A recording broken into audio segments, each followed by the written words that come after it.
Halo, perkenalkan nama saya Dian Arsian Sabatian Pinyak dengan nomor induk mahasiswa 020112000028. Saya ingin mempresentasikan tugas mata kuliah perilaku konsumen. Di sini, saya akan membahas tentang memori dalam perilaku konsumen. Memori adalah perhatian, pengkodean, penyimpanan, dan pengambilan yang dimaksud dari arti dan pengertian tersebut, yaitu pemasar bekerja untuk membuat konsumen mempelajari fitur dan manfaat dari mereka.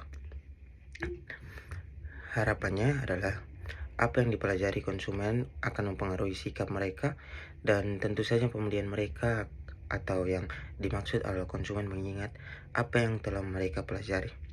Di sini terdapat 4 tahap dalam memori, yaitu yang pertama, penyimpanan memori. Penyimpanan memori adalah memasukkan informasi berkode ke dalam memori. Ada memori jangka pendek, misalnya saat kita melihat iklan dan kita mengulang nama merek tersebut berkali-kali, melatihnya untuk mengingatnya sehingga kita dapat mencarinya secara online.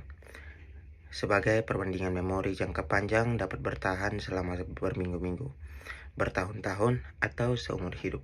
Misalnya lagu kesukaan yang pertama kali kita dengar saat masih kecil, mungkin dapat menyajikannya dan menghafal liriknya tanpa perlu memikirkannya karena lagu tersebut ada dalam memori jangka panjang. Yang kedua adalah pengambilan memori. Pengambilan memori adalah proses-proses kognitif yang melibatkan akses ke informasi yang telah kita simpan dalam memori.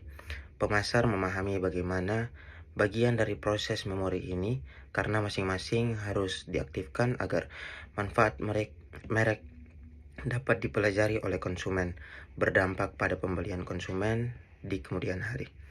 Yang ketiga, mengingat kembali memori adalah pengambilan informasi dari masa lalu. Yang keempat, membahas tentang pengenalan memori.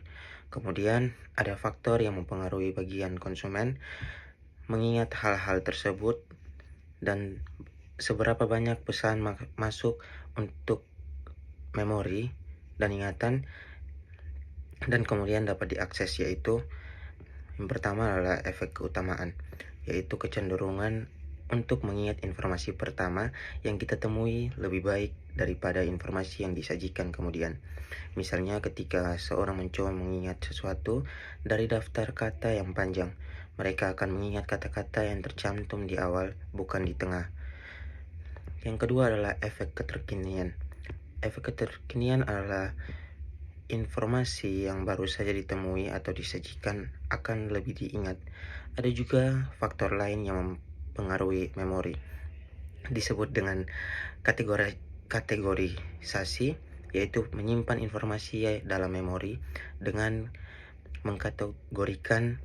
Ini mengacu pada bagaimana konsumen mengkodekan informasi.